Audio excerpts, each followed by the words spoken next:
Okay guys, got the Versatile back in the shop today. It's gonna get hopefully its final oil change here. We've been running it and I'm gonna drop the oil out. There's the pan. We got a brand new pan just so we could take a look at what we got. The oil actually looks fairly dirty, but a diesel engine, they'll get their oil pretty dirty. But what I'm looking for is I'm looking for chunks of steel in there. So we've been running it. It seems to be running okay. I mean, it's got a pretty good shake at idle, but I'm pretty sure that's normal. I'm pretty sure that's why the air cleaner broke off, because it just shakes so bad at idle.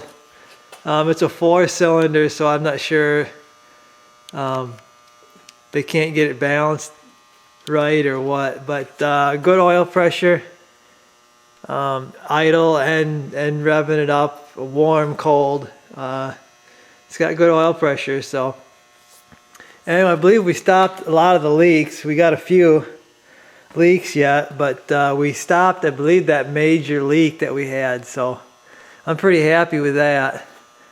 I got the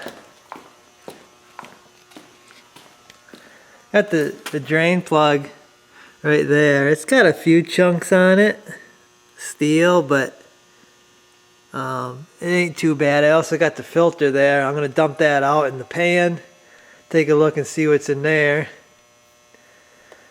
So I guess I'm waiting on that oil to stop draining here. I'm gonna let it drain for a little bit, and then we're gonna take a look at it.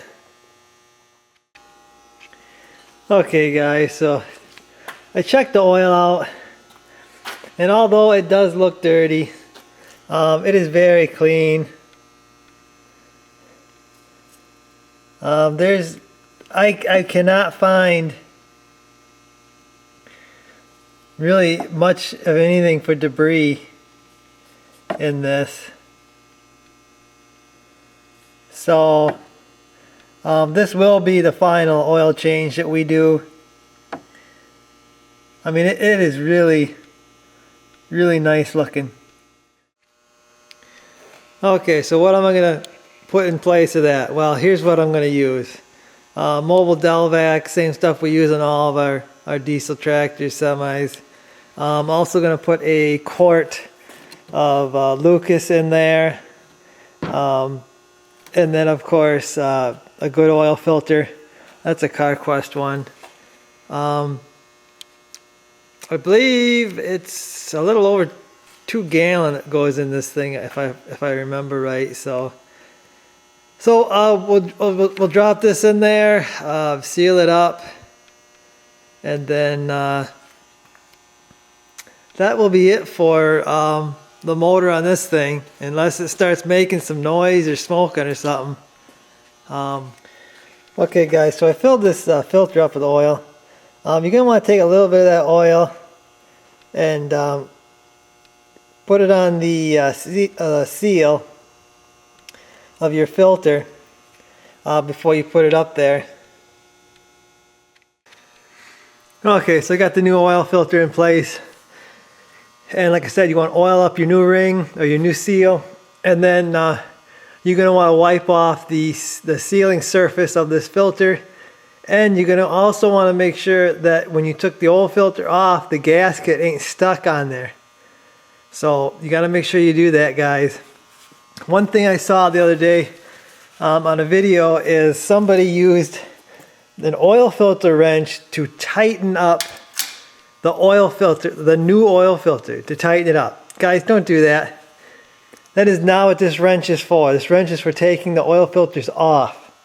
You're going to hand tight these oil filters. I do like to kind of crank them down, but hand tight only. Do not use a wrench to tighten these up. So, ready for oil now. Okay, so for those of you that haven't used the Lucas heavy duty oil stabilizer, to me it kind of reminds me of honey. It's got the stickiness and the thickness of honey, and regular motor oil isn't going to do that. The whole idea behind this stuff is it's actually going to stick to all the bearing surfaces, kind of like, unlike motor oil that will have a tendency to kind of run off, which will eliminate dry starts on an engine. We use this stuff quite a bit.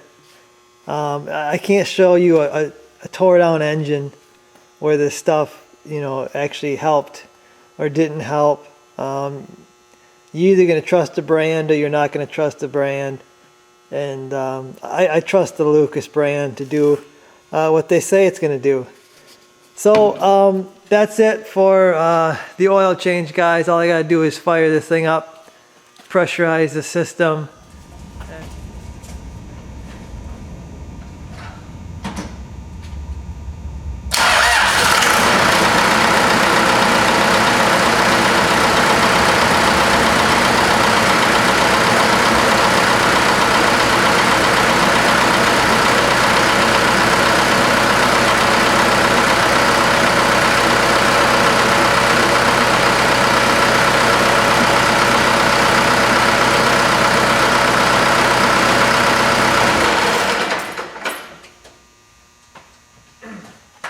We put a new heater, block heater in the block there. I used it today to start it, and it started like it was summertime. It just started beautifully. I think we did one other thing, but I forgot. Oh, new belt tensioner on this thing. The other one was flopping around. You can see this is a brand new belt, and it was flopping. It's got the belt kind of chewed up a little bit. So that was a brand new belt. Now we got a brand new tensioner, and so that should be good. Topped off the antifreeze, so that should be good, because I had to drain everything to do that block heater. But really, this is simple. There's a drain on the other side. I just drained out enough to be able to do that block heater. The original one rotted out, so that's why the original one wasn't in there. And actually, this does have a heater, for the hydraulic tank, because it's hydrostatic, and when it's really cold and that fluid's thick, the machine really doesn't want to work very good, doesn't want to steer very good. So we'll probably get a splitter and plug both of these in the wintertime when it gets cold. So just to make it easier on the tractor. No reason to make it to struggle if we got power and we can plug it in. So okay, so that's it for me, guys. Next time you see this, probably going to be in here. We got to make a forklift setup for this.